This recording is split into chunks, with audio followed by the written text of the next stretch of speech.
പാർട്ടിയുമായി അതൃപ്തിയിലുള്ള ജി സുധാകരനെ ഫോണിൽ വിളിച്ച് സിപിഎം സംസ്ഥാന സെക്രട്ടറി എം.വി. ഗോവിന്ദൻ. വാർത്താസമ്മേളനത്തിൽ താൻ പരിഹസിച്ചതല്ലെന്ന് എം.വി. ഗോവിന്ദൻ ജി സുധാകരനോട് പറഞ്ഞു. ചിരിച്ചത് മാധ്യമപ്രവർത്തകരുടെ ചോദ്യം കേട്ടെന്നാണ് വിശദീകരണം. പാർട്ടി മെമ്പർഷിപ്പ് പുതുക്കണമെന്നും സംസ്ഥാന സെക്രട്ടറി സുധാകരനോട് ആവശ്യപ്പെട്ടു. ഫൈസൽ അസീസ് വിവരങ്ങൾ നൽകും. ഫൈസൽ, ജി സുധാകരനെ സംബന്ധിച്ചിടത്തോളം പാർട്ടിയിൽ നിന്നുള്ള ഒരു അവഗണന അത് പലതരത്തിലുണ്ടായിരുന്നെങ്കിലും പെട്ടെന്നുള്ള ഒരു കാരണം പ്രകോപനമായത് എം.വി. ഗോവിന്ദന്റെ വാർത്താ സമ്മേളനത്തിലെ പരിഹാസവും ആ ചിരിയും ഒക്കെ തന്നെയാണെന്ന് മനസ്സിലാക്കാം. എന്തായാലും അതിൽ തന്നെ ഒരു അനുനയ നീക്കം സിപിഎമ്മിൽ നടക്കുമ്പോൾ എം.വി. ഗോവിന്ദൻ തന്നെ നേരിട്ട് അതിന് രംഗത്തിറങ്ങുന്നു. അപ്പോൾ അനുനയ നീക്കങ്ങൾ നടന്നു കഴിഞ്ഞു. ഇനിയിപ്പോൾ അത് എത്രത്തോളം ഫലവത്തായി എന്നുള്ളത് കൂടി കണ്ടറിയേണ്ടതുണ്ട്, അല്ലേ ഫൈസൽ?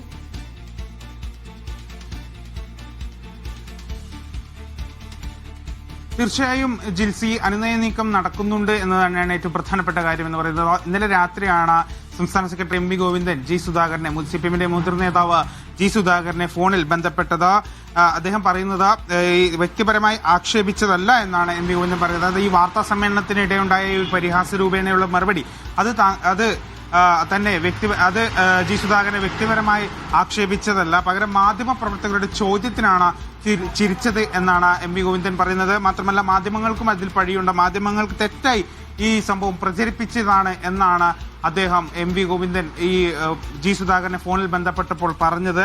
മാത്രമല്ല, ഈ മെമ്പർഷിപ്പ് പുതുക്കണമെന്നും അദ്ദേഹം ആവശ്യപ്പെട്ടിട്ടുണ്ട്. അതായത് ഈ മെമ്പർഷിപ്പ് പുതുക്കുന്നതുമായി ബന്ധപ്പെട്ടാണ് അദ്ദേഹം ഇന്നലെ ഒരു ഫേസ്ബുക്ക് പോസ്റ്റ് ഇട്ടത്. അതിലാണ് ഏറ്റവും കൂടുതൽ സിപിഎം സംസ്ഥാന സെക്രട്ടറിയും അതുപോലെ ജില്ലാ സെക്രട്ടറി ആർ നാസറിനെയും കൂടുതൽ വിമർശിച്ചുകൊണ്ടുള്ള ഒരു പോസ്റ്റ് ഇട്ടത്. അതുമായി ബന്ധപ്പെട്ടുകൊണ്ടാണ് ഇന്നലെ രാത്രിയാണ് എം.വി. ഗോവിന്ദൻ മാസ്റ്റർ നേരിട്ട് ഇടപെടുന്ന ഒരു സാഹചര്യം ഉണ്ടായത്. ഇന്നലെ ഉച്ചയോടെ ആർ നാസർ, സിപിഎം ജില്ലാ സെക്രട്ടറി ആർ നാസർ ജി സുധാകരനെ വിളിച്ചെങ്കിലും അദ്ദേഹം ഒരു അനുനയ നീക്കത്തിന് ശ്രമിച്ചെങ്കിലും അദ്ദേഹം അതിന് തയ്യാറായിട്ടില്ല. മറിച്ച് പിന്നീട് അദ്ദേഹം തന്റെ നിലപാടിൽ തന്നെ, ജി സുധാകരൻ തന്റെ നിലപാടിൽ തന്നെ ഉറച്ചു നിൽക്കുന്ന ഒരു സാഹചര്യമായിരുന്നു ഉണ്ടായിരുന്നത്. പിന്നീടാണ് ഇന്നലെ രാത്രി എം.വി. ഗോവിന്ദൻ മാസ്റ്റർ വിളിക്കുന്നത്. മാത്രമല്ല, അനുനയ നീക്കം നടക്കുന്നുണ്ടെങ്കിലും ഈ എം.എ. ബേബി പോലുള്ള CPM general secretary MA. Baby, അതുപോലെ മുഖ്യമന്ത്രി പിണറായി വിജയൻ പോലുള്ള മുതിർന്ന നേതാക്കൾ ഇടപെട്ട് അനുനയിപ്പിക്കണം എന്നുള്ളൊരു ആവശ്യം കൂടി ഉയരുന്ന ഒരു സാഹചര്യം കൂടി നിലവിലുണ്ട്. മാത്രമല്ല, ഇതിൽ ഏറ്റവും കൂടുതൽ കണ്ണിട്ട് നിൽക്കുന്നത് UDF ആണ്. കെ.സി. വേണുഗോപാൽ MP ഉൾപ്പെടെയുള്ളവർ ഇന്ന് ജില്ലയിലുണ്ട്. ഏതെങ്കിലും രീതിയിൽ ജി സുധാകരനെ ബന്ധപ്പെടുമോ എന്നുള്ള കാര്യം കൂടി നമുക്ക് അറിയേണ്ടതുണ്ട്. ഏതായാലും ഇപ്പോൾ അനുനയ നീക്കത്തിന്റെ ശ്രമം തുടങ്ങിയിട്ടുണ്ട്. എം.വി. ഗോവിന്ദൻ നേരിട്ടാണ് അദ്ദേഹത്തെ വിളിച്ചിരിക്കുന്നത്. മാത്രമല്ല, ജി സുധാകരനെ മാറ്റി നിർത്താനുള്ള ഒരു പരിപാടിയും ഒരു പദ്ധതിയും പാർട്ടിക്കില്ല എന്നുള്ളൊരു വിശദീകരണം കൂടി പുറത്തു വരുന്നുണ്ട്.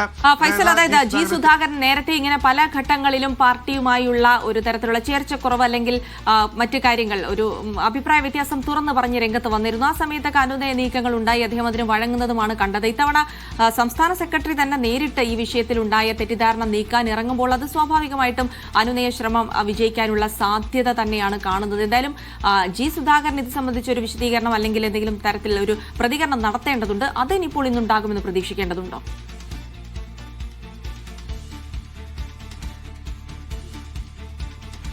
തീർച്ചയായും ജി സുധാകരന്റെ ഒരു വാർത്താ സമ്മേളനം ഇന്ന് ഉണ്ടാകുമെന്ന് തന്നെയാണ് പ്രതീക്ഷിക്കുന്നത്. കാരണം ഈ വിഷയവുമായി ബന്ധപ്പെട്ടുകൊണ്ട് ഇന്നലെ നമ്മൾ അദ്ദേഹത്തിന്റെ പ്രതികരണം തേടാൻ അദ്ദേഹത്തിന്റെ വീട്ടിലെത്തിയിരുന്നു. ഇന്നലെ രാവിലെ തന്നെ അദ്ദേഹത്തിന്റെ വീട്ടിലെത്തി, അതായത് ഈ ഫേസ്ബുക്ക് പോസ്റ്റ് പുറത്തു വന്ന് 10 മിനിറ്റിനകം തന്നെ നമ്മൾ അദ്ദേഹത്തിന്റെ വീട്ടിലിരുന്നു. അപ്പോൾ അദ്ദേഹം പറയുന്നത് എന്തെങ്കിലും പറയാനുണ്ടെങ്കിൽ ഇപ്പോൾ പറയില്ല, നാളെ മാത്രമേ പറയുള്ളൂ എന്ന് അദ്ദേഹം പറഞ്ഞിരുന്നു. അതിന്റെ അർത്ഥം അദ്ദേഹത്തിന് ഇന്നലെ വൈകുന്നേരത്തിനുള്ളിൽ തന്നെ അനുനയ നീക്ക ശ്രമം അല്ലെങ്കിൽ ഏതെങ്കിലും നേതാക്കൾ ബന്ധപ്പെടും എന്നുള്ളൊരു മുന്നിൽ കണ്ടുകൊണ്ട് തന്നെയായിരിക്കാം അദ്ദേഹം അത്തരത്തിലൊരു പ്രതികരണം നടത്തിയത്. ഏതായാലും ഇന്ന് മാധ്യമങ്ങളെ കണ്ടേക്കും എന്നാണ് മനസ്സിലാക്കുന്നത്. ഏതായാലും വാർത്താ സമ്മേളനം ഇന്നലെ അദ്ദേഹത്തിന്റെ ഭാര്യ ജൂബിലി ടീച്ചർ പറഞ്ഞത് വാർത്താ സമ്മേളനം ഉണ്ടാകുമെന്നാണ് പറഞ്ഞത്. എന്നാൽ ഇന്നലെ വൈകുന്നേരത്തോടുകൂടി നമുക്കറിയാൻ സാധിക്കുന്നത് ചിലപ്പോൾ മാത്രമേ വാർത്താ സമ്മേളനം ഉണ്ടാകുകയോ ഏതെങ്കിലും രീതിയിൽ അനുനയിക്ക ശ്രമം ഉണ്ടായാൽ വാർത്താ സമ്മേളനം വിളിക്കില്ല എന്നാണ് മനസ്സിലാക്കുന്നത്. ഏതായാലും വാർത്താ സമ്മേളനം ഉണ്ടാകുമോ ഇല്ലയോ എന്നുള്ളൊരു കാര്യത്തിൽ ഇപ്പോഴും സംശയം നിലനിൽക്കുന്ന ഏതെങ്കിലും നേതാക്കൾ, മുതിർന്ന നേതാക്കൾ, ഇതുപോലെ എം.എ. ബേബി, അതുപോലെ മുഖ്യമന്ത്രി പിണറായി വിജയൻ ഉൾപ്പെടെയുള്ള നേതാക്കൾ അദ്ദേഹത്തിന് അനുനയ നീക്ക ശ്രമം നടത്തിയാൽ